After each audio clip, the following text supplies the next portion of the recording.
শুধু দর্শক মণ্ডলী, সিদ্দিক কবির রেসিপি অনুষ্ঠানে আপনাদের সকলকে জানাই সুস্বাগত। আজকে আমাদের অনুষ্ঠানের প্রধান সঞ্চালিকা সদা লাস্যময়ী শারমিন বাকি, যে সর্বদা আমার চারিপাশে ঘুরঘুর করে, সেই শারমিন বাকি পরে নতুন চালাকি, আমাকে দিয়ে ফাঁকি, প্রলয় চাকরির সাথে 2 চাকার সাইকেলে করে কোথাও ঘুরে বেড়াচ্ছে। কিন্তু তাতে কি, আমি একাই 100। এবং এই শোতে আপনারা যেন আমাকে দেখে ক্লান্ত হয়ে না যান, সেজন্য আমার দুপাশে রয়েছেন দেশবরেণ্য 2জন রাজনীতিবিদ, আপনাদের সকলের পরিচিত মুখ। জনাব, আমার ডান পাশে রয়েছেন জনাব কুদ্দুস হাক্কানি ভাই, ধন্যবাদ। এবং যথারীতি আমার বাম পাশে রয়েছেন জনাব গোলাম রাব্বানি, ধন্যবাদ। রাজনীতির পাশাপাশি সংসার নীতিতেও যে ওনারা সমান পারদর্শী, আজকে অনুষ্ঠানে সেটি ওনারা প্রমাণ করবেন। আমরা রান্না করে দেখাবো আপনাদেরকে মিয়ানমারের একটি অত্যন্ত প্রিয় খাবার, খাউসে। খাইছে? না না না, খাউসে। আমি বললাম আমাকে খাইছে। এই আপনাকে খাইছে, খাউছে না খাইচাইছে, এগুন বাদ দেন, বকর বকর করতে করতে মাথা ধরাই দিচ্ছেন। ইয়ানো ডাকি আনছেন 2 জনরে, ব্যাগ রান্না যদি আপনি রান্ধি হলান তো আমরা কি তামসা দেখতাম নি? না, একটু দাঁড়ান। আপনারা যেহেতু আমার অনুষ্ঠানে আমন্ত্রিত অতিথি হয়ে এসছেন, এখানে কিছু নিয়ম কানুন আছে যেগুলো আপনাদেরকে ফলো করতে হবে। রাখেন ভাই রাখেন, নিয়ম কানুনের কথা পরে বলবেন। আগে যেটা বলছে এই লোক কি নিয়ম মানে নাকি? এই লোক তো ওনার বইয়ের কথাই শোনে না। হাক্কানি সাহেব একটু ফোন করেছি আর উনি চেতে গেছে আমার। হাক্কানি সাহেব, আপনারা আমি 50,000 বার কইছি, আই বাসায় যদি না থাকি আর কোনো বললো যে আপনি ফোন করে ফটো করতে রাখতেন না। বুঝলাম ভাই, আমি করবো না। যদি ভাবি না আমাকে ফোন করে তো আমি কি করবো? কথা আছে, আপনি প্রথমে আমার কোন গায়ে ফোন করছেন? একদিন তো আর একদিন। আচ্ছা দাঁড়ান, এক্সকিউজ মি, আমার মনে হচ্ছে আমরা একটু বেশি কথা বলে ফেলছি। আপনারা যদি ওই যে রেখা ফেরদৌসী আছেন না, ওনার অনুষ্ঠানে যদি যেতেন, আমার মনে হয় না আপনারা 2 লাইনের বেশি কথা বলতে পারতেন। ও দেখা ফেরদৌসি গেছিলাম আমাদের অনুষ্ঠানে। না রে কথা কইতো, না রে রান্না করতো। কি রান্না বানালে কি খড় শুরু করলো। ফাঁসে আসছিল গরম খুন্তি, হেই খুন্তি দিল খোসা, ও মা খোসা লই জান লই বাসা চলে এলাম। আপনি তো ভাই বেঁচে গেছেন, আপনাকে তো কিছু বলেন, আমাকে নিয়ে গেছে, আমি খাম্বার মতো দাঁড়ায় আছি। বলছে এই লোক রান্না করবে, আমি কি করবো? উনি পেঁয়াজ দেয়, মরিচ দেয়, সবজি দেয়, রান্না হয়ে গেল। বললো এই লোক রান্না করেছে, আমি তো কিছুই করি নাই। সে কাঁচা নাকি, ওটা খায় নাকি মানুষ? আচ্ছা ঠিক আছে, আমরা আজকের অনুষ্ঠানে অনেক সমালোচনা করবো না। এটা কি বললেন রে ভাই? হ্যাঁ, সমালোচনা তো আপনি করেছেন, আমরা কোনো সমালোচনা করেছি নাকি? সেটা বড় কথা না, সমালোচনা পরে। যেখানে আমাদেরকে ডাইগালি আসছেন, আজকে আমি দেখাবো কি করে একটা ক্লাসিক খিচুড়ি রান্না করতে হয়। খিচুড়ি এখানে হয়তো খিচুড়ি কি খাওয়াবেন, আর কি খাওয়াইতেন আপনি? খিচুড়ি রান্নেন, আপনার খিচুড়ি রান্নেন। কিছু বললেন না কে ভাই? আমি তো আমার কানে বেঁচে শুনলাম, কানে তুলা দিয়ে এসছি তো। ওই যে সিদ্দিক ভাই আসল কথা কইলাম, আমার কানে শুনে না। দর্শকবৃন্দ, আপনারা দেখতেই পাচ্ছেন, আপনারা আমাদের অনুষ্ঠানে সরাসরি ফোন করে অথবা ইমেলের মাধ্যমে যোগাযোগ করতে পারেন। আমাদের ইমেলের অ্যাড্রেস হচ্ছে, বলতে না বলতে আমাদের হাতে একটি ইমেল এসে পৌঁছেছে। এইমাত্র যে ইমেলটি আমরা পেয়েছি, একজন দর্শক আমাদেরকে পাঠিয়েছেন। তিনি মোটামুটি এভাবেই লিখেছেন, টিভিটা খুললা সাল লই, ওই আপনার ওই ফেসাল দেখতো, ব্রেক টানতে রান্নারা বেটাইতে রান্তাছে। আল্লাহ আল্লাহ কে রে গো, আপনারা কি তো সৌন্দর্য সময়ের মাথা খাইছেন? মনটা অত খারাপ, মনটা চাই উস্তাদার টিভি বাইঙ্গালতাম, কিন্তু কেরতাম নিজের টেহা দানো টিভি কিনছি থাকতে রে।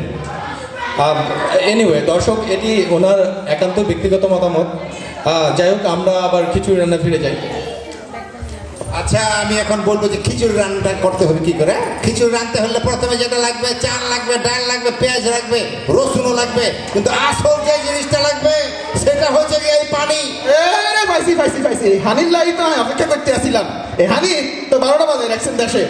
এই আর ভাড়াটিয়া বদর আলী হাতে এই ট্যাপের লগে গামছা বান্ধি 100টা পানির লাই পাঁচজনের লাই সারাদিনকে জুলাজুলি করতে আছে। হানিবার কিনতে পারে না, হানিবার কিনতে পারে না। তো ট্যাপের হানির কথা বাদই দিলাম। এই হারকাবান 40 বছরে এই গঙ্গা রানী কিচ্ছেন আপনারা। আচ্ছা আপনি যে হানি করছেন, হানি তো গঙ্গায় থাকে নাকি গাছের চাকে থাকে না? সিদ্দিক সাহেব, আপনার এই সমস্ত মস্কারা আর কিন্তু পছন্দ না। আপনি প্রথমে পাবলিককে ক্লিয়ার করে দিলেন আপনি হাতার পক্ষে না আমার পক্ষে। না শুনেন, আমার নাম সিদ্দিক, কিন্তু আমি এই দিক ওই দিক কোনো দিকেই নাই। আলহামদুলিল্লাহ, এটা বুঝলাম। আপনি চেহারা দেখি তো কিন্তু যে সাজগোজ করে আছে এটা কিন্তু বোঝানো যাইতেছে না। আচ্ছা আপনারা দুজন যে গঙ্গার পানি নিয়ে আলাপ করছিলেন, ফারাক্কার পানি, গঙ্গার পানি, টিপাই মুখ এইসব নিয়ে, আচ্ছা আপনি একটু আমাকে ধারণা দেবেন যে টিপাই মুখ এটা কি ধরনের? টিপাই মুখের কথা বললেন, টিপাই মুখ যে কোথায় রাখে না আমার বউ, তাকে রাখে না কোথায় রাখে এটা তো আমি বলতে পারবো না। আর দাদি একান কথা কইতো, এই কুদ্দুস ব্যাককল তো আর গাছে ধরে না, ব্যাককল মানুষের ফেড়ে। তার কানের ফলি দেখেন, এই তার টিপাই মুখের কথা কইলাম, হাতে কি মুখ টিপি কই যাইতে আছে। আচ্ছা বাদ দিন, আপনি আজকে আমাদেরকে রান্না করে দেখাচ্ছেন কি সেটা একটু বলুন। আচ্ছা আজকে যেটা রান্না করবো আসল কথা হচ্ছে কি খিচুড়ির সঙ্গে আমি একটা ঝাল, এই যে হাঁড়ি নিয়ে আসছি বাসার থেকে, একটা হাঁড়ি নিয়ে আসছি, ঝাল মুরগি করবো। খাওয়াবেন মরা মুরগা, খাওয়াবেন মরা মুরগা। এই লোকের ফালতু বেচার, এই লোকের আমলে, এই দেশের আমলে যত মুরগি ফুলু লেগেছে, হাঁস মুরগি গবাদি পশু মরে সব শেষ হয়ে গেছে, আবার এখন বড় বড় কথা বলে এলো। এক বার্ড ফ্লু লাই আমেরিকার তো যত কি আইলো মারি তো ব্যাগ সাফ করি আলেন। মানুষের এখন তো সিলটা বাসার আর কিছু খাইতে হয় না, অন মুরগা খাবেন করতেন। খাবো কই থেকে মানে পকেট থেকে মানুষ বসেছে না খাওয়ার জন্য মেসে আসছে নাকি? হরতাল প্রসঙ্গে কি যেন বলছি? হরতাল প্রসঙ্গে এই লোক এর শাসন আমলে কি হয়েছে, দেশে হরতাল 90 দিনের মধ্যে 212 দিন হরতাল করেছে, এখনো সেই হরতাল নিয়ে আছে না। ঠিক আছে, আপনি কিছু বলবেন? এই সিদ্দিক সাহেব হাতে তো হরতাল করতে করতে তালবা তালারে এলাইতে আছে। আমরা এখন ইয়ে কই, এই বিরোধী দলে আমরা যখন ছিলাম 12 মাসে হরতাল করছি 3 মাস, এই 3 মাস হেতারা যখন বিরোধী দলে আসছিল 365 দিনে 90 দিন হরতাল করে বেড়াইছে। আপনার কাঁচা বুদ্ধিতে আপনি কম, দেশের ক্ষতি কারা করে বেশি? আমার তো মনে হয় ওনারা বেশি ক্ষতি করেছেন। আর আপনি যে বলছেন ওই যে কাঁচা বুদ্ধি, সত্যি কথা বলতে কি কাঁচা বুদ্ধি আমার অল্প বিস্তর আছে। ওই যে বানরের বাসবে উপরে ওঠার গল্পটা আছে না, তৈলাক্ত বাসবে, সেটা আমার মাথায় কোনোদিনই যায়নি। আর সেই জন্যই আজকে অনুষ্ঠানে হারিয়ে ঠেলছি, দেখছেন ভাই আমাদের বুদ্ধি ঠিকই আছে, উনি এখানে মগে যেতে ধোলাই করে দিল আপনার, এটা বুঝবার পারেন নাই কে আপনি?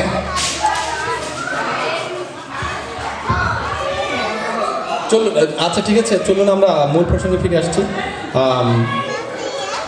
মগজ ধুলাই করতে কি লাগবে আপনাদের? ঠিক আছে, মগজ ধুলাই পড়া হবে। আপনি আপনার রান্নার খিচুড়ি। ঠিক আছে, আমি রান্নার যে উপকরণটা প্রথমে বলবো সেটা হচ্ছে গিয়া এই খিচুড়ি রাঁধতে প্রথম কি লাগে, মরিচ লাগে। এত কথা আমি বুঝি না।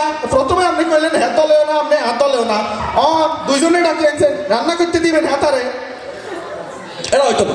আই খেলতাম না, আর রয়েন্দ্র আই আচ্ছা এই নিজে রান্ধি। কি রাখবেন আপনি? ঠিক আছে, আমি প্রথম মশলা দিলাম, তেল দিলাম, লবণ দিয়ে এখন খাইলাম। আমি রাখতেছি মগজ, খাসি মগজ। আমি প্রথমে তেল দিলাম, ঠিক আছে, তারপরে লবণ দিলাম, তারপরে একটু পানি দিলাম। বুঝেছেন ওনার ব্যাপারটা? ওনার হলো মানুষের মগজ ধুলাই করে, আগে হাত কাটতো, পায়ের নখ কাটতো, হাতের ডানা কাটা দিতে, এখন লাগছে মগজ দিলে, এখন মানুষের মগজ ধুলাই করে। ফালতু কথা বাদ দেন, আমি খিচুড়ি ক্যামেরা তেল দিলাম, তেল দিলাম, আমি মশলা দিলাম, ব্যাগ মশলা বাসায় যা আছে ব্যাগ ঢালি দিলাম। আচ্ছা শোনেন, আমার দুজনের রান্না একই রকম মনে হচ্ছে, তাই না? আপনি এক রকমের রান্না দেখছেন কি? কেন, আপনি কি দেখছেন? কিরকম? একটা তো মনে করতে পারেন উনি তো নকল করে পাস করেছে, উনি সারা জীবন নকল, আমাদের দিঘা যা করে আমাদের দিঘা করে উনি সব। তারপর কি হয়েছে, আমি একটা ছোট একসঙ্গে লেখাপড়া করতাম। একবার একটা রচনা আসছে, স্যারে আমাদের কান ধরে লিয়েছে, তোদের রচনা লিখেছিস একরকম হয়েছে কেন? আমি বললাম কি স্যার আসলে কি ওই জানলার পাশে বসেছিলাম তো, বাইরে একটা গরু ছিল, একই গরু দেখে লিখেছি তো একরকম হয়ে গেছে। 30 বছর আগে নকল করছি, হেডা লই হাতে পাইছে 33, আমি পাইছি 34। তো হেডা লই দিনের পর দিন ঘটর ঘটর করবো, আর হাতে যে কি করলো, কি বাটফাইটা করলো, এটার কথা কই আমার যা। বলুন সব। এই তত্ত্বাবধায়ক আবার সরকারের বলে রুই কাতলা বেগুন ধরা খাইলো, খাইলাম আই খাইলাম, হাতারে ধরলো আর জমাতের এক বড় বাইরে ধরলো। আচ্ছা ধরি 14 শিখে বললো প্রথম রাত্রে মেজর সুবেদার সাহ আইলো, হাতে ডান্ডা, মোটা ডান্ডা, ডান্ডা দিয়ে কি করবে? ফিরবো আর কি, ঠান্ডা করবো। মনে আছে? হ্যাঁ মনে আছে, বলে না। তো মেজর সাহেবের কি শু করলো, হাতে কয় রে আর বউয়ের একটা শুভ জন্মদিন, তোরা একখান উইশ কর। আয় তো ফিরবো, উইশ করার সুযোগ। আয় কইলাম হুজুর ফিরে একখান বালিশ বাঁধি হিয়ার ওরে হিরা দেন। জমাতের বড় ভাই সুযোগ বুঝি হেঁটে কয় বালিশ যদি দিবেনি হুজুর, সিঙ্গেল বালিশ দিতে ডাবল বালিশ দি হিয়ার ওরে হিরা দেন। এই বাটপার লাভ দি কয় জমাতের কথা বলেন। ঠিক আছে, হ্যাঁ বলুন না। হেতে কয় হাতে জমাতের বড় ভাইরে আর ফিটেমান, কুদ্দুসরে আর ফিটেমান, হিয়ার ওরে হিরা দেন। আচ্ছা আপনারা কন হিটাটা খাইব কিন্তু না, কে খাইলো আসল ফিরাটা খাইলো কে? হাতে যে এই যে দিনের পর দিন এই রাজপথে রাজনীতি করলাম, একসাথে জনগণের এক লগে সেবা করলাম, হেগুন বাদ দিন যেই না বিপদে পড়লো লাত্তি মারি আঙ্গরে হালাই দিল, এটার প্রতিবাদে হাতার রান্নায় আয় চাইছে ইয়ে করে দিলাম। আমি করলাম আপনার রাতে আমার যত মশলা আছে সব মশলা একটু লবণ ডাইলাম, লবণ লবণে দিয়েছেন নাকি? আমি সব মশলা আপনার হাড়িতে ছেড়ে দিলাম এখন। বছরের পর বছর এই করবো, যা হইব হরতাল করতে গেলে রাস্তা তো উড়াই দিব। কি করেছেন আপনারা? আপনাদের শাসন আমলে আপনারা কি করেছেন? জনগণের কথা শুনেন নাই, জনগণের কোনো উপকার করেন না, বাড়ি করেছেন, টাকা মারে মারে বিদেশে ভুড়ি টাকা নিয়ে গেছে। টিয়া পয়সা হরতাল, রাস্তায় নামছি, রাস্তায় নামলে ফিডা দেয়, বাইক গেছি বাইকন খেতা বালিশ বাগাই দেয়। এই সমস্ত চলতো না আপনার এই রান্নার, এটা কি খিচুড়ি কান, এটা রায় কই কাবার করে হালাই দিলাম। ঠিক আছে, জনগণ আমার পাশে আছে, জনগণ রক্ত দিয়েছি, জনগণ রক্ত দিয়েছি, এই লোকের আমি দেখ জনগণ তো ফিসে ফেলাই রাখছে। দর্শক দেখতেই পাচ্ছেন আমাদের এখানে ওনাদের দুজনের রন্ধন শিল্প এখন পরিণত হয়েছে ওনাদের যুদ্ধক্ষেত্রে। আমরা এইসব লোকদের থেকে আমাদের দেশবাসীকে রক্ষা করবো এবং এদের অনুরোধ উপদেশ আমরা সব উপেক্ষা করে আমাদের নিজের মতো আমরা ভালোভাবে চলবো, এদের কাউকে অনুকরণ করবো না। আসুন আমরা সবাই ভালো থাকবেন, পরবর্তী অনুষ্ঠানে আবার দেখা হবে। ভালো থাকবেন।